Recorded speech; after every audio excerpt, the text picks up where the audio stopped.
Bem-vindo para mais um programa Encontro com a Palavra. Esse programa é uma pesquisa de toda a Bíblia, livro por livro. Estamos estudando o livro de Êxodo e é nele que encontramos os 10 mandamentos. E em nosso estudo hoje eu gostaria de compartilhar com você algo que o apóstolo Paulo chama de o espírito da lei. Portanto, quero focalizar especialmente no estudo de hoje o espírito dos 10 mandamentos.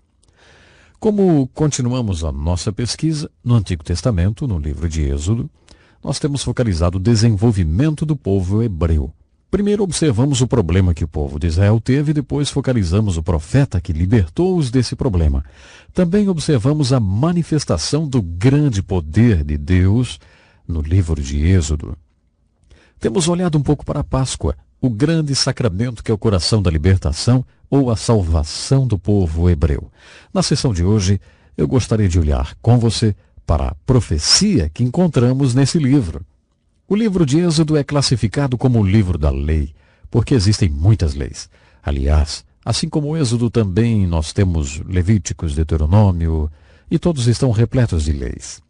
Quando Moisés foi para o Monte Sinai em 3 diferentes ocasiões para jejuar por 40 dias e 40 noites pedindo a Deus palavras pelas quais ele pudesse governar e liderar os filhos de Israel, o Senhor deu-lhe o que é chamado de a lei de Moisés.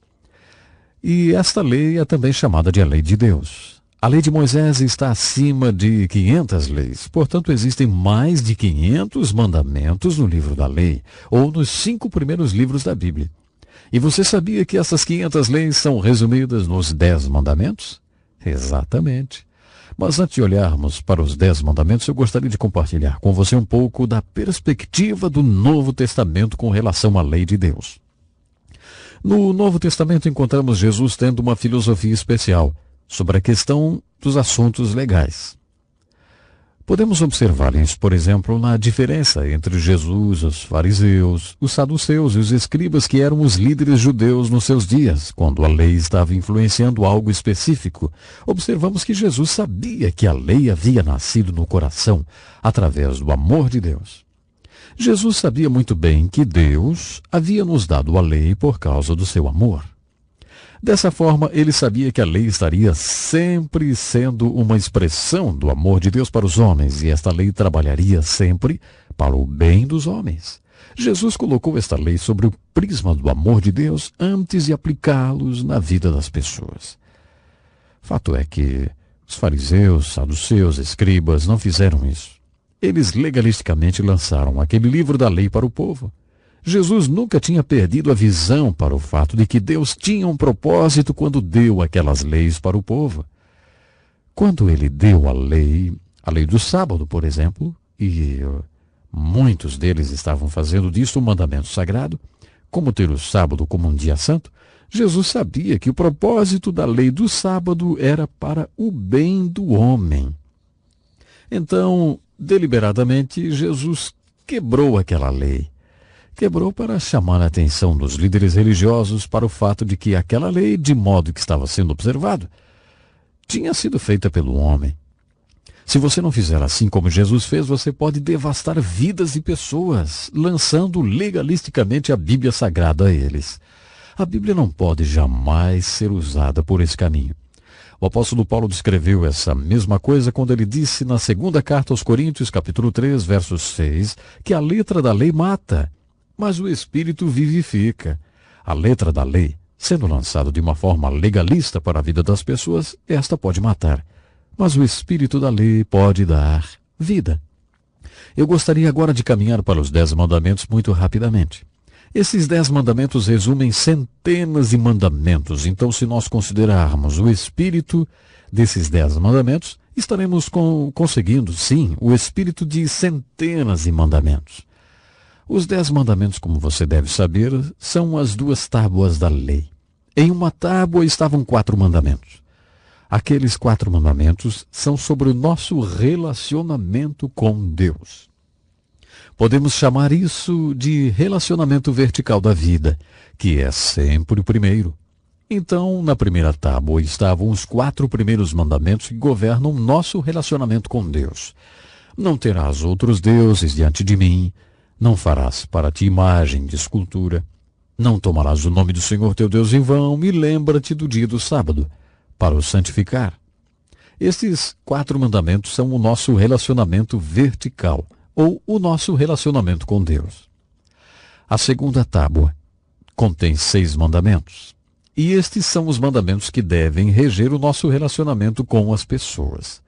Chamamos esses 6 mandamentos de os mandamentos horizontais, porque eles governam o relacionamento horizontal do homem. Mais tarde, Jesus resumiu todos os mandamentos em Mateus, capítulo 22, verso 35 a 40, quando um advogado inteligente perguntou-lhe: Mestre, de todas aquelas leis de Moisés, qual é a maior?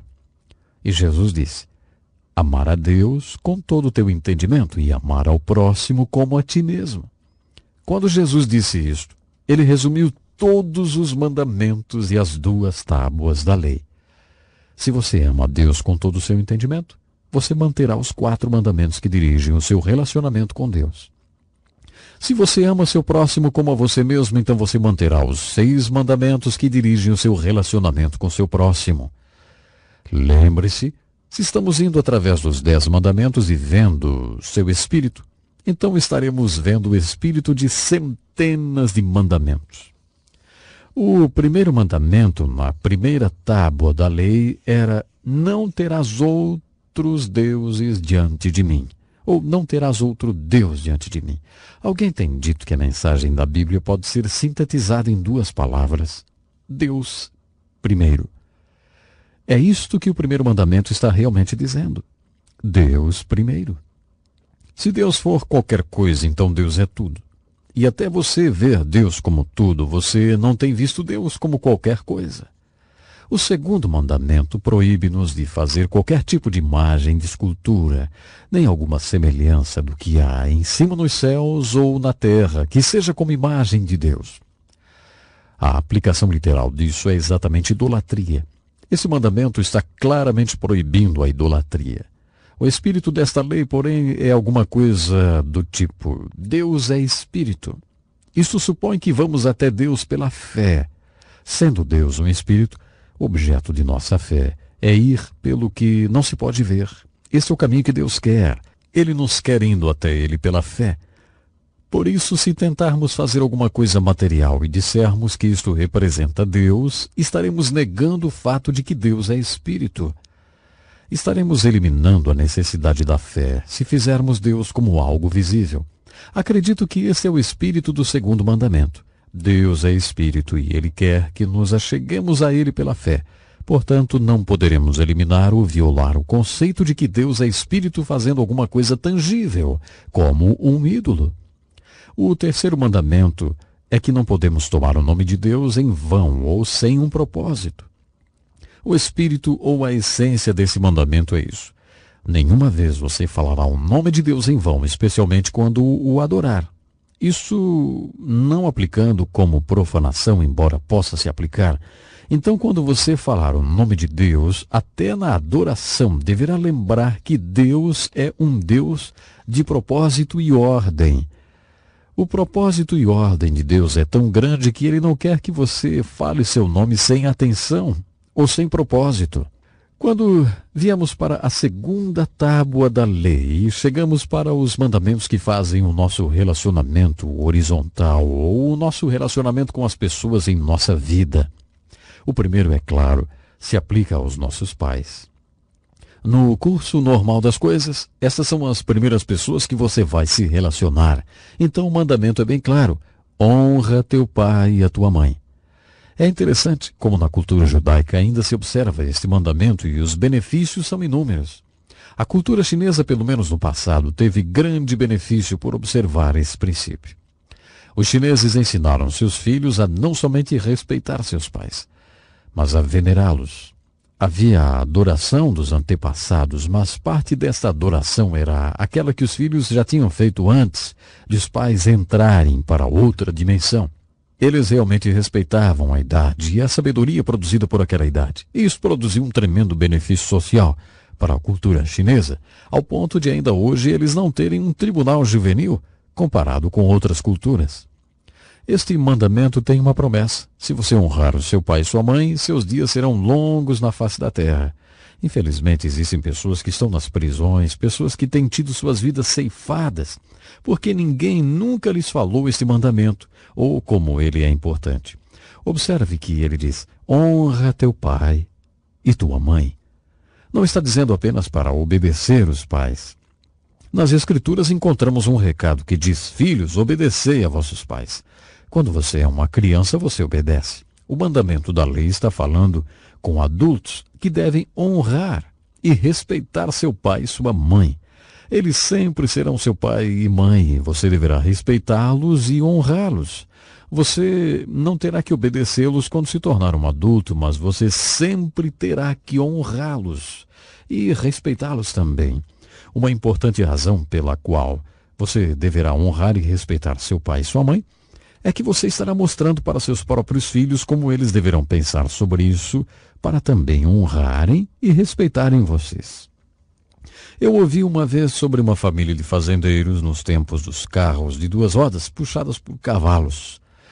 O pai falou para o seu filho adolescente: suba no sótão, meu filho, e pegue lá aquele cobertor grosso e grande, porque vamos levar o seu bisavô para um asilo, e ele não deve passar frio durante a viagem.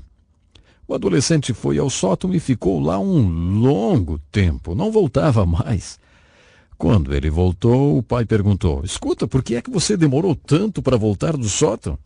O garoto respondeu: ah, pai, eu estava cortando o cobertor pela metade. E o pai perguntou: mas por que é que você fez isso? Por que cortou o cobertor pela metade? O garoto então disse: eu vou guardar a outra metade para usar para lhe cobrir quando eu lhe levar para o asilo dos velhos também. Eu não quero que você passe frio.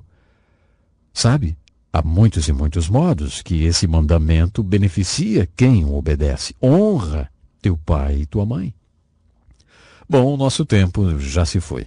No nosso próximo estudo, olharemos para os últimos 5 dos 10 mandamentos, que resumem centenas de mandamentos encontrados no livro da lei, o qual Jesus disse que pode ser resumido em 2. Qual é? Vocês devem amar a Deus acima de qualquer coisa e amar o seu próximo como a si mesmo. Bom, até o nosso próximo programa. Este é um estudo escrito pelo Dr. Dick Woodward, na voz do pastor Edson Bruno.